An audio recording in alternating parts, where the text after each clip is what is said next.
መጽሐፈ ኢዮብ በመጽሐፍ ቅዱስ ውስጥ ካሉት ውስጥ በብዙ ምክንያቶች ጥልቅና ልዩ የሆነ መጽሐፍ ነው። የታሪኩ መቼት ከእስራኤል ርቃ በምትገኝና ኦዝ በተባለች ምድር ላይ ነው። ዋናው ገጸ ባህሪ ኢዮብ ራሱ እስራኤላዊ አይደለም። ማንነቱ የማይታወቀው የመጽሐፉ ደራሲ ታሪኩ የተፈጸመበትን ጥንታዊ ጊዜ እንኳን አይጠቅስም። ይህ ሁሉ ግን ሆን ተብሎ የተደረገ ይመስላል። ደራሲው በታሪካዊ ጥያቄዎች ሳንዘናጋ በኢዮብ ታሪክና በገጠመው መከራ ላይ በተነሱት ጥያቄዎች ብቻ ላይ ትኩረት እንድናደርግ የፈለገ ይመስላል። የኢዮብ መጽሐፍ በጣም ግልጽ የሆነ የሥነ ጽሑፍ ንድፍ አለው። አጭር የሆነ መክፈቻና መዝጊያ ያለው ሲሆን መጨረሻው ላይ ማብራሪያ አለው። የመጽሐፉ ዋና አካል በኢዮብና ጓደኞቹ ተብለው በተጠሩት አራት አጋሮች መካከል የተደረገውን ውይይት በያዙ የዕብራይስጥ ግጥሞች የተሞላ ነው። እነዚህ ንግግሮች የሚጠናቀቁት እግዚአብሔር በስነ ግጥም መልክ ለኢዮብ በሰጠው ተከታታይ ንግግሮች ነው። ወደ ውስጥ እንዝለቅና እንዴት እንደሆነ እንመለከታለን። መግቢያው ከኢዮብ ጋር የሚያስተዋውቀን ሲሆን ይህም ሰው እግዚአብሔርን የሚያከብር ነውር የሌለበትና ቅን ሰው እንደሆነ ይነግረናል። በጣም ጥሩ ሰው ነው። ወዲያው እግዚአብሔር በሰማይ ከሰራተኞቹ ጋር ውይይት ወደሚያደርግበት ስፍራ ይወስደናል። እግዚአብሔር ዓለምን እንዴት እንደሚመራ የሚገልጽ በብሉይ ኪዳን ውስጥ በጣም የተለመደ ምስል ነው። በዕብራይስጥ ከሳሽ የሚል ትርጉም ያለውና ሰይጣን የተሰኘው አካል በሰማይ ካሉት ፍጥረታት መካከል ይገኛል። የፍርድ ቤት ትዕይንት እየተመለከትን ያለን ይመስላል። እግዚአብሔር ኢዮብን እንደ እውነተኛ ጻድቅ ሰው አድርጎ ያቀረበው ሲሆን ከሳሹ ደግሞ እግዚአብሔር እንደ ኢዮብ ያሉ ጻድቅ ሰዎችን የሚመለከትበትን መንገድ ይሞግታል። እርሱም አለ፣ ኢዮብ የሚታዘዝህ ብቸኛው ምክንያት በሀብት ስለባረከው ነው።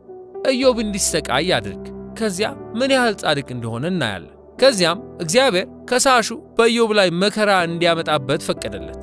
እንግዲህ አብዛኞቻችን ምን እግዚአብሔር ለምን እንዲህ አደረገ የምንለው እዚህ ላይ ነው። ከዚያም ይህ መጽሐፍ እግዚአብሔር መልካም ሰዎች እንዲሰቃዩ የሚፈቅደው ለምንድን ነው ለሚለው ጥያቄ መልስ ይሰጣል ብለን እንገምታለን።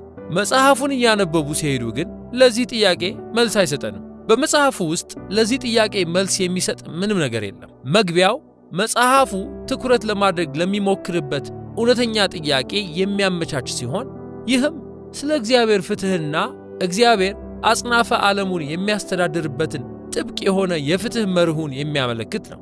ለዚህ ጥያቄ የሚሆን መልስ የሚመጣው መጽሐፉን እስከ መጨረሻ ድረስ ሲያነቡ እንጂ በመጀመሪያ ላይ አይደለም። ለኢዮብ ስቃይ ዋናው ምክንያት የሆነው ፈጽሞ አልተገለጠም። መቅድሙ የሚደመደመው በስቃይ ውስጥ ባለው በሚስቱ በተሰደበውና ግራ በተጋባው ኢዮብ ነው። ከዚያም ጥበብንና ምክርን ለመስጠት የሚሞክሩ ሦስት ጓደኞቹ ይመጣሉ። ስማቸውም ቴማናዊው ኤልፋዝ፣ ሹሃዊው በልዳዶስ እና ናዕማታዊው ሶፋር ናቸው። እንደ ኢዮብ እነሱም እስራኤላውያን ያልሆኑ ሲሆኑ የጥንቱ ቅርብ ምስራቅ አካባቢ ስለ እግዚአብሔር፣ ስለ መከራና ስለ ሰው ሁኔታ የነበረውን አስተሳሰብ የሚወክሉ ናቸው።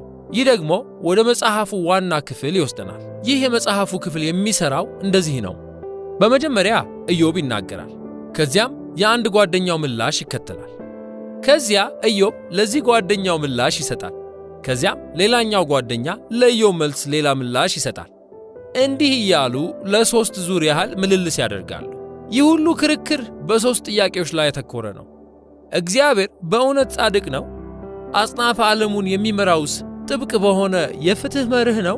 ይህ ከሆነ ታዲያ የኢዮብ መከራ ሊብራራ የሚችለው እንዴት ነው? ወደፊት እንደምናየው ኢዮብና ጓደኞቹ የእግዚአብሔር ፍትሕ በዓለም ላይ ምን መምሰል እንዳለበት ትልቅ ግምት በመያዝ እየተናገሩ ነው። ይህም በአጽናፈ ዓለሙ ውስጥ የሚፈጸሙት ነገሮች ሁሉ በፍትሕ ጥብቅ መርህ መሠረት ላይ መመራት አለባቸው የሚል ነው።